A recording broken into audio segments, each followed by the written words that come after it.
Hey all, this is Brown at Eye of Brown, and tonight we're going to be talking about Resurrection Dreams by Richard Laymon, and it was written in 1989. This is the sixth book of Richard Laymon's that I've read, and of those six books, I can honestly say that of them were good, and the other half were not so good. And unfortunately, Resurrection Dreams falls into the latter category, at least in my opinion. And it's a disappointment because, if you look at the cover art, I mean, the cover art alone draws you in, and it's a very, unique piece of horror art. And I mean, you got this skeleton just nonchalantly driving a car in the suburbs, and you got this woman who I'm guessing is the protagonist of the novel just kind of like doing a double take, like, wait, what? And then, in the background, I don't know how well I can see it here, but you look at the windows, you see these skeletal silhouettes of cadavers doing activities that the living normally do. So, I mean, there's definitely, you know, a dark comedy, with a bit of, maybe some dark fantasy, being sprinkled in for good measure. And, it promises a rather intriguing story, right? And even if this artwork wasn't attached to a particular novel, I mean, if you're a horror fan, you look at this artwork and you can come up with some rather interesting story ideas. And I would even dare say that, myself and, those of y'all listening could probably come up with a better story idea than what was ultimately, put on page, with the novel that the artwork's attached to. And this isn't the first time I've actually made an effort to read Resurrection Dreams. A while back, I found this 2001 reprint, at a bookstore, and I had started to read it, but then life just kind of got in the way, and I never, finished it, past the first couple of chapters. I mean, that wasn't a mark against the book necessarily, just, like I said, life got in the way. But you look at, the artwork here, and it's not a bad cover, but at the same time, you got a full moon, you got a tombstone, you got a raven or a crow or some other dark bird just kind of floating around there or flying around there. And not a bad cover, but at the same time, nothing that, we haven't seen before, nothing that draws you in, versus the cover from the original 1989, edition. Yeah, you're like, okay, what kind of story is this going to be? Or what's going on here? That kind of thing. It gets your attention, it draws you in. But the very first book of Richard Laymon's that I read was a book called Night in the Lonesome October. And that was something that was a bit of a game changer for me, because I had certainly heard of Richard Laymon, and, his name came up quite a bit in horror communities and, circles. But I, up until that point, I hadn't, read anything by the guy. And so when I read Night in the Lonesome October, which I also found at a bookstore, years ago, it was like, I want to say it was 2006, 2007 maybe, or maybe 2008. It was before 2010, I think, if I remember correctly. So that was literally my first, time reading anything by Richard Laymon. And I gotta say, I mean, it was a good one. I liked it. And there was also something very relatable about it in terms of, say, how the main character was written. And thankfully, I mean, the main character wasn't a psycho or anything like that. But there was something that was going on in my life at the time, that was kind of similar to something that was going on in the main character's life. And so it was like relationship stuff and what have you. And so when I was reading that book, I mean, I was thoroughly, invested in the protagonist because there was something very relatable about him in terms of, say, what was going on in their life and what was going on in my life. And so that's something that, made it stand out even more for me. I mean, that and, the story itself was pretty cool. But sadly, though, while it was the first book of his that I read, that was the last book that Richard Laymon, completed before he died in 2001. And there were some other books that came out, after his death, but those were books that he hadn't been able to complete. Like, he had started on them and, maybe gotten I don't know, 2/3 of the way through finishing them, but then he had died. And so, the rest of the books, like say their conclusions, or the third acts at least, were ghost written by someone else. And apparently, those particular books, the ones that came after Night in the Lonesome October, you know, people who are fans of Richard Laymon, go on record to say that you could tell when he had stopped writing or when he had died and someone else took over, and because the quality just goes downhill. But Richard Laymon, though, he definitely has a pretty big fan base and some big name fans in the horror community. I mean, Dean Koontz, Stephen King. I mean, when those guys take a shine to you and you're a horror writer, I mean, yeah, you're someone to pay attention to, especially if especially if people are horror fans, and some of the big figures in horror are singing your praises. Yeah, you're gonna have a following. So one of the things I've noticed about Richard Laymon's style is that whether the books were good or not, I mean, he tends to tap into the dark side of human nature, and not just tap into it, but take readers on a very visceral and oftentimes uncomfortable ride through a landscape that may be mundane as everyday reality, but we're exposed to, say, some of the darkest corners of human nature. And it's like everyone has a dark side. Obviously everyone has a light side and a dark side, but the majority of the characters that the protagonists come across in Richard Laymon's novels, from the ones I've read at least, I mean, they're oftentimes surrounded by characters who end up making up the worst of what humanity has to offer. And oftentimes, even if the protagonists were, say, morally upright characters, they find themselves transformed by being in proximity, or being antagonized, or associated with these evil characters. And so like I said, oftentimes a very visceral ride in terms of, say, violence, and oftentimes a very uncomfortable one, because the worst traits of humanity, in terms of, say, like perverse desire and what have you, is taken up to 11. And that's something that is a bit of a divisive factor in terms of his writing. I mean, because you have some people who basically just hate his work because of that, because he oftentimes relies in large part on harm towards female characters, whether it be physical assault or sexual assault. And believe me, I mean, as much as I liked the 3 novels that I liked, when there were moments that I was kind of like, yeah, this guy's kind of got some sort of stuff going on in his head, but then at the same time, there are other writers who are better writers than Richard Laymon, but they've oftentimes crafted stories that are very visceral in terms of violence, and very disturbing in terms of, say, the elements of human nature that, or the dark elements of human nature that are brought up as well, and sometimes just as much as, say, a Richard Laymon novel. But I think sometimes, like, one of the tricks is those particular novels by other writers, are by writers that are better writers than Richard Laymon was, with respect to Richard Laymon.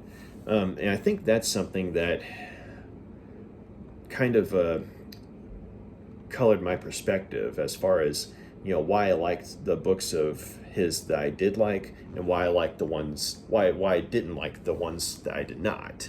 Because the ones that I did like, as disturbing as they were, he had made a conscious effort to make the protagonists, say, relatable and even believable, regardless of how surreal or fantastical or insane the situations were that they found themselves in, versus, say, the other 3 books I read by him, including this one. It's like, with the exception of maybe 1 or 2 characters, everyone just kind of comes across as a caricature instead of an actual character. Like, they come across like, say, almost like I guess you could say, imagine a dark work of pornographic art, but with nothing in the way of human relatability.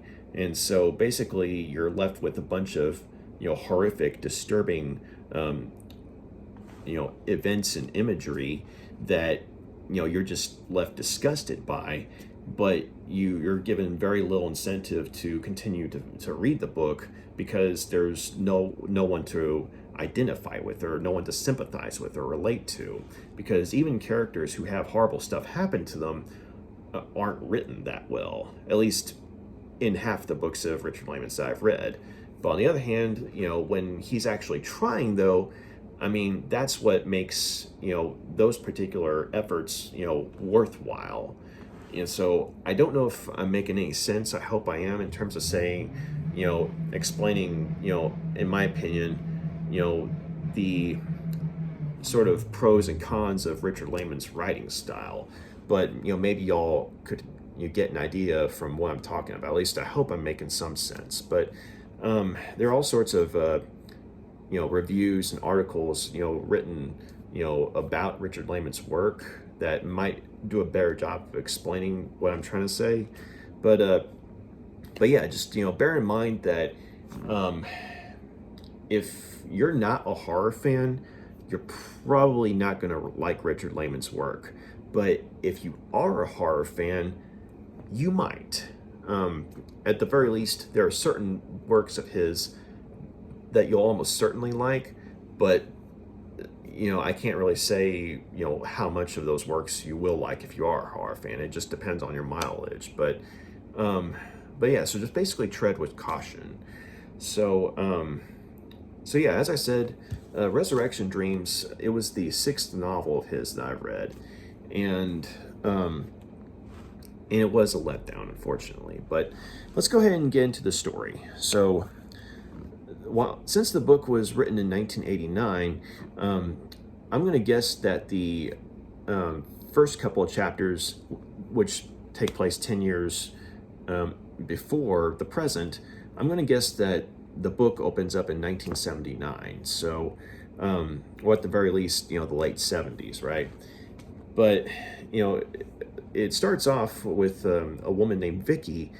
She's the main character of the book, or I should say, a high schooler named Vicky. And, her and her friend Ace, who is her best gal pal, are going to this, high school science fair. And one of the participants in this science fair is a young man named Melvin. And Melvin is, kind of an outcast who, who's ostracized by everyone in high school. Very physically unkempt individual, and a very bizarre, personality, with some, grotesque mannerisms, like, physically speaking, like, he's prone to social faux pas, and oftentimes, doesn't seem to care. But he does have a liking for Vicky, because, of all the people, at their high school, she's the only one who seems to stick up for him when he's being bullied. And so, so this good deed, kind of makes, Melvin, want to impress her and, get closer to her. But at the science fair, his exhibition is in fact a recently dead a recently killed woman, or a recently killed young woman who was also a fellow student of their high school class, and she had died in a car accident. And Melvin had apparently dug up her body and reattached her head. And at this science fair, he tries to resurrect her by way of attaching her to electrodes from a car battery. And while it doesn't bring her back to life, it terrifies everyone in the audience, and it gets the authorities to arrest Melvin and have him sent to a mental institution for 10 years. So after these 10 years have passed, Vicky had gone away to college and tried to basically live her own life away from the town, and kind of trying to get away from the horrifying memories of the whole experience. And sadly, in between high school and now, her parents had died, and so she's kind of getting homesick, wants to come back to her hometown, and she's already got a spot set up at the local hospital, where she's going to be working as a nurse. And once she gets there, she catches up with her friend Ace, and she also finds out that Melvin has been released from the mental institution, and he's working at and running the this local auto garage. And so once he realizes that his crush is back in town, he becomes quite determined to claim her for himself, or at the very least to make her fall in love with him. And that's something that's a bit of a tall order, because while Vicky is on the surface kind to him, she's actually more than a little creeped out by him, because of the whole high school botched resurrection experience. And so basically she tries to pull the whole hey, let live and let live, like she's not going to try and be mean to Melvin, but at the same time she's not going to try and give him a reason to seek her out, but unfortunately she's already on Melvin's radar. And her friend Ace, she kind of tries to tell her that, hey, I know you were trying to be a good person back then, but you really shouldn't have taken up for him. I mean, that guy's got more than a few screws loose, as we all know by now. I mean, he literally spent 10 years in a mental institution. And so but Vicky, though, she's basically just like, hey, we leave him alone, he'll leave us alone, hopefully. But unfortunately, though, Melvin, I mean, he's got something going on where he's attempting to resurrect the dead.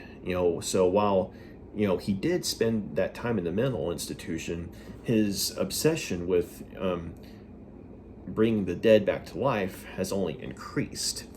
And this time he has changed his methods from, say, mechanical and scientific to supernatural in nature. But it's one particular night when he fuses the two techniques together that he actually gets a result. But I should say that the subjects are women that he has kidnapped and killed.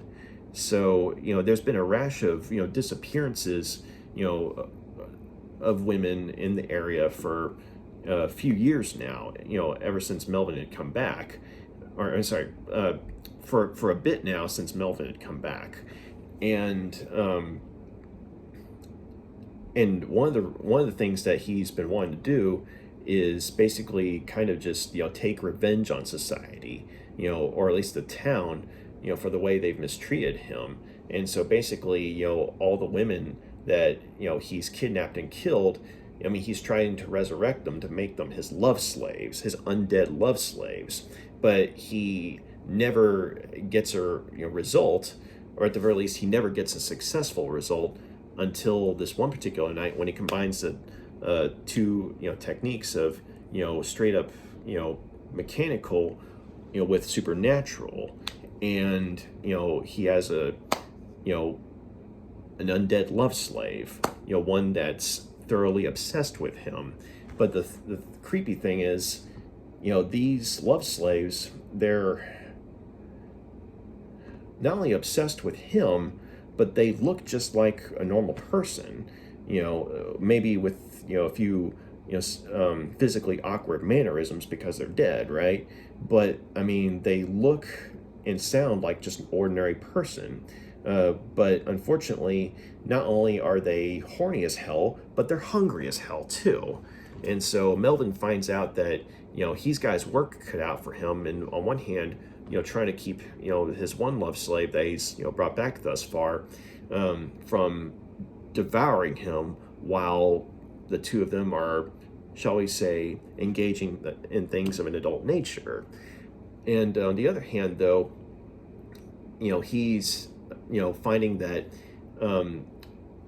he's learning more about Vicky, in her time in the town, and there are things that he finds out that hey, I could help her with some stuff, and so he bumps off a few people. One person, he arranges for the demise of, because he was sexually harassing Vicky, and basically has him brought back to life, but not as a love slave, just as a slave. But and another person, he arranges for their demise, because he wants Vicky to be able to have the mother of all promotions at her job. And so one of the other things that Melvin finds out the hard way is that when he's trying to do away with one of his subjects, they don't seem to be able to die, like say caving their skulls in, or setting them on fire, to a point where they're just glistening bone. They don't die. They're still alive, and they're still obsessed with sex and death, as in they're still obsessed with the act of sex and the act of, say, eating, like devouring the living. And so it's something that Melvin finds that he doesn't have as much control as he thought he did, because his subjects follow him, but at the same time he's having to constantly make sure that they don't step out of line. But Vicky, though, she starts to figure out that something's going on, and when she finds out that Melvin, I mean, while she knew that he had the hots for her, she now realizes that he is determined to have her and add her to this growing menagerie of the undead, and she's in his eyes the ultimate prize, as a soon-to-be undead love slave. But okay, so that's the basic gist of the story, and I gotta say that there are moments in this book that are good, and you can see where this could have been a good horror novel,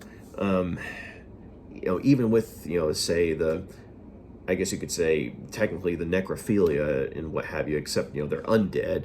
So I don't know if necrophilia is the right word here, but I mean, you look at movies like, say, Reanimator or Bride of Reanimator, even more so. There have been stories in other works done wherein human, like the living and the dead, have engaged in relationships of an intimate nature, or I guess you could say the undead, if you want to be technical. And sometimes you actually get some, good work, or you get some good stories, or you get some good movies. But on the other hand, sometimes you just get stuff that's like, this is just, ugh, So yeah, the way it's written, um, one of the problems is that one of the main characters of the book is Melvin, and he. It's not so much that he's a villain that's the problem. It's the fact that he's so morally repugnant and so socially how shall I say this? Socially speaking, he's as you know disturbing and grotesque as possible in terms of, say, like physical interactions with people, and there's nothing likable or relatable about the guy, at least in my opinion. And when you have a good portion of the book being devoted to this guy and his perspective on things, you just find yourself in a ride that's more than a little sleazy and disgusting. And so you basically have these gruesome moments in the book that, I mean, I guess they're successful in terms of horror in the sense that they're very disturbing, but because during these gruesome moments, we're with this unlikable character and this thoroughly repugnant character, it just, there's not a whole lot of reason, at least in my opinion, to stick around and finish the story. I mean, the reason I finished the story was, one, I wanted to review it, and two, I mean, I've been wanting to find out what the story was, or I'd wanted to check the story out ever since I saw this cover art here, and I didn't want to just start reading and then stop, but yeah, it just,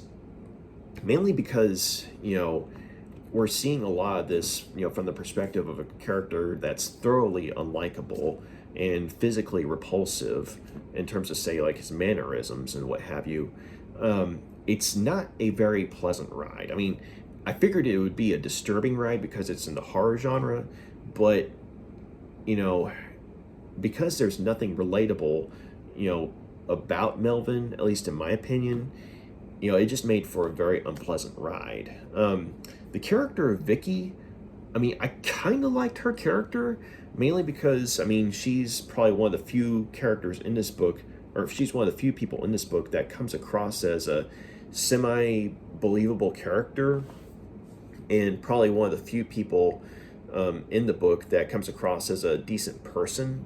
And I did like her friendship with Ace, and you could definitely see that the two gal pals had a history with each other, and they were kind of like lifelong friends and what have you. But unfortunately, though, even though I liked their friendship and everything, and Vicky was a halfway decent character, the two of them made some very dumb decisions together in regards to, say,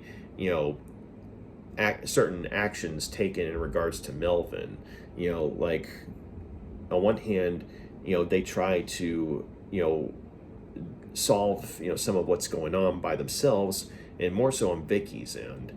And granted, there is a moment or two where she tries to go to the police with her suspicions, and she's blown off by the police. But she doesn't, say, try to go over certain authority figures' heads to someone who will take her seriously, and she just kind of gives up and tries to do a Nancy Drew mystery solver by herself, right, or with Ace. And so so basically a lot of bad things happen that might not have happened had they gone to the authorities much sooner, or had certain figures of authority not taken them seriously. They could have just gone over their heads and said, hey, this is the guy that's responsible for all these disappearances, and they're all coming back from the dead. And things like that. So yeah, it just, so even if the main character isn't so bad in terms of, say, actually being someone who was a halfway decent person, they just don't come across as very intelligent in the situation. Now, granted, it's a very bizarre and outlandish situation to be sure, and more than a little nightmarish, but at the same time, there are moments where I'm like, okay, I know I'm in the realm of real life and this is in the realm of fiction, but there are so many instances where it's like, okay, red flag, danger, danger, or you could just, noped out of there, but nah, nothing really. And the majority of the characters in this novel, as far as say, when it comes to men especially, a lot, not all the men, but a lot of the men are written as, say, either straight up rapists or, borderline, sexual abusers. And so it's like, I understand that Richard Laymon's writing style tends to delve into the dark side of humanity, and he does unfortunately seem to have kind of a kink when it comes to the dark side of sexuality.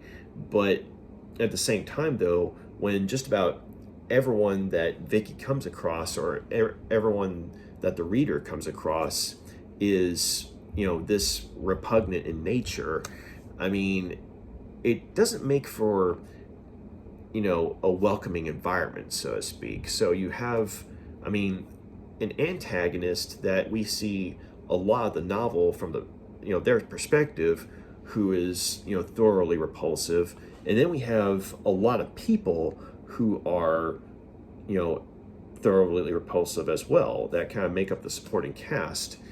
And even if, say, they're not outright sexual abusers, or outright evil, they come across as very irresponsible, if in any way responsible at all. But yeah, just not a very pleasant experience to read the book. I will say though that the first 3 chapters of this book, namely the chapters that take place in the 70s, and during Vicky and Ace and Melvin's high school days, like during where the science exhibition is. Those 3 chapters were actually pretty good, and they were very promising. And it was like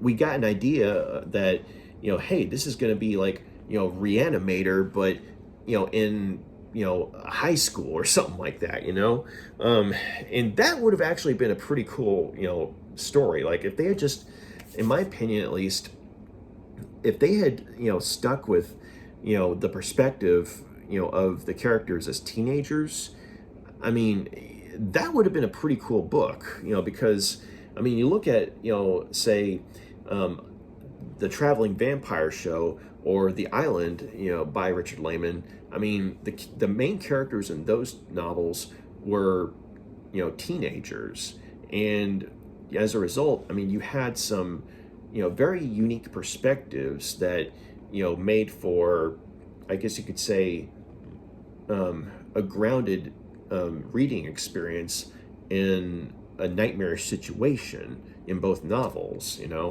Whereas here, though, it's like once you get done with those first 3 chapters, and the characters are all adults, that's where it goes from, say, it goes from, say, the characters as teenagers, but as relatively believable characters, and then when they become adults, they go from characters to caricatures, unfortunately. And that's where it feels like at times, an edgy teenager came in and took over and just, went all out on depravity, So I think that the book would have been better if the majority of it had been set, during that time in high school, because I think that there's some stuff that could have been done where, maybe we could have understood why Melvin was the way he was, or maybe, they could have had it to where, yes, he was still a bad guy, or he's still an antagonist, but maybe because, we get some focus on these characters in their high school days, maybe we could understand why he is the way he is, and if not outright sympathize with him, maybe at least understand why he's as off kilter as he is, and what leads to him becoming this would-be necromancer. I mean, that would have been a pretty cool story. I mean, or at least a more interesting one. And it also would have been interesting to see, say, how Vicky and her friend Ace, like what their lives were like growing up with people like, say, Melvin in their lives, and like how Vicky standing up for Melvin, how maybe that caused a ripple effect or something like that. See, there are ideas that I think would have worked had they kept the majority of the story set in the high school, and maybe, like, say, only the last couple of chapters, or like an epilogue, have them as adults or something like that. It just really, like, the first 3 chapters were very promising, and I was honestly engaged with the characters at that point. But after those 3 chapters are done, it all just kind of goes downhill. But I will say, though, that as far as like straight up horror goes, there's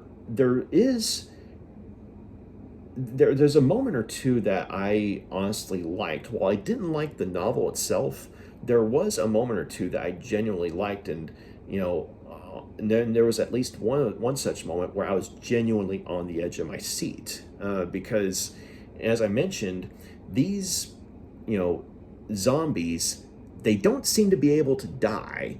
And so you have one character who was killed by Melvin, and Melvin tried to make him commit suicide by crashing his car, because at this point he doesn't know that they don't really die.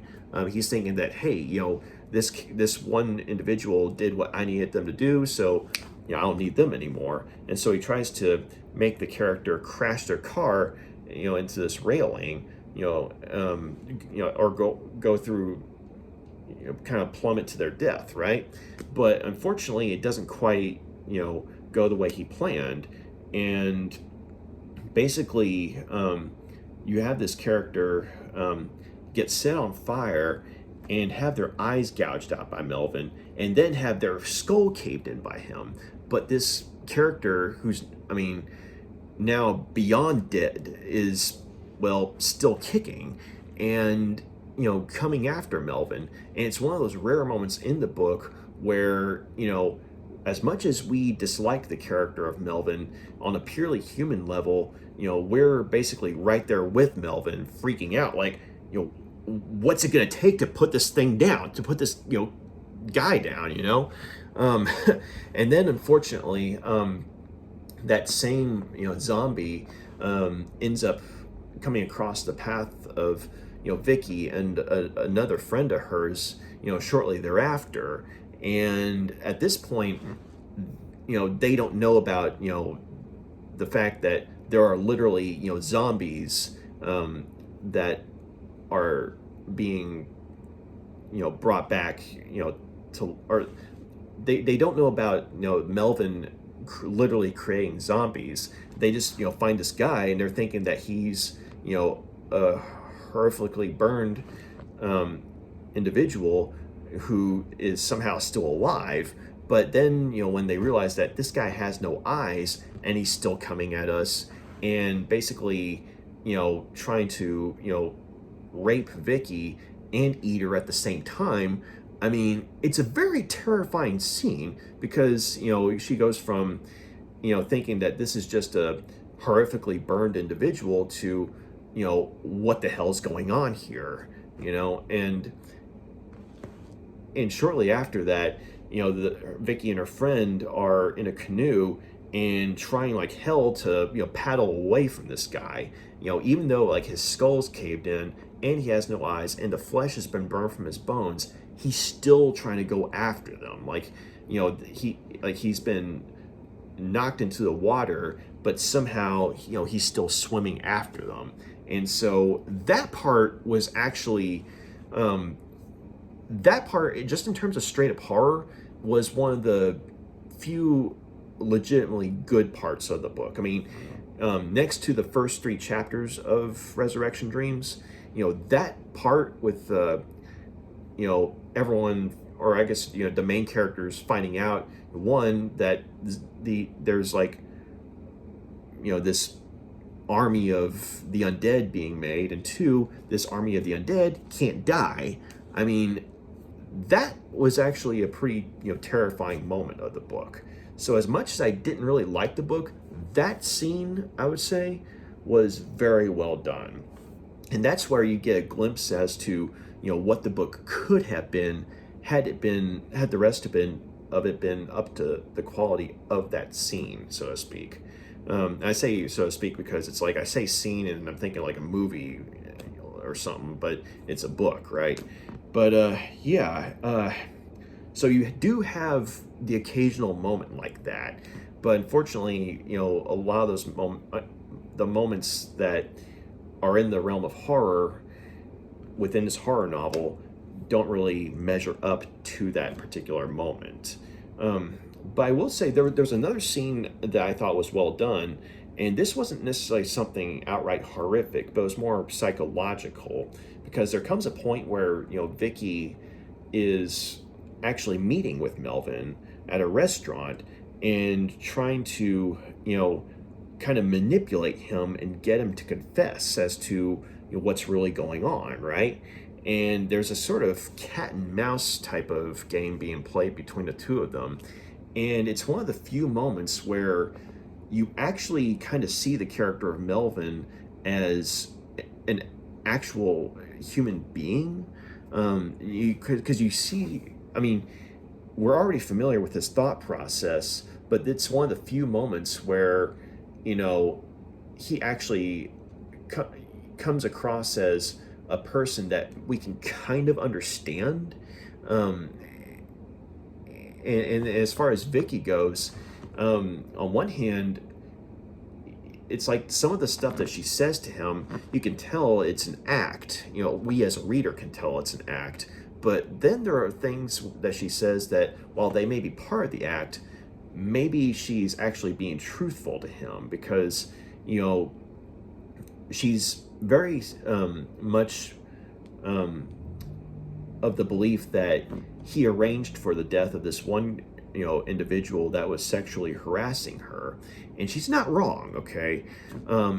Because basically Melvin used his undead love slave to gruesomely dispatch this guy, but she's thinking though that Melvin did it himself, and this guy was a real piece of what to her.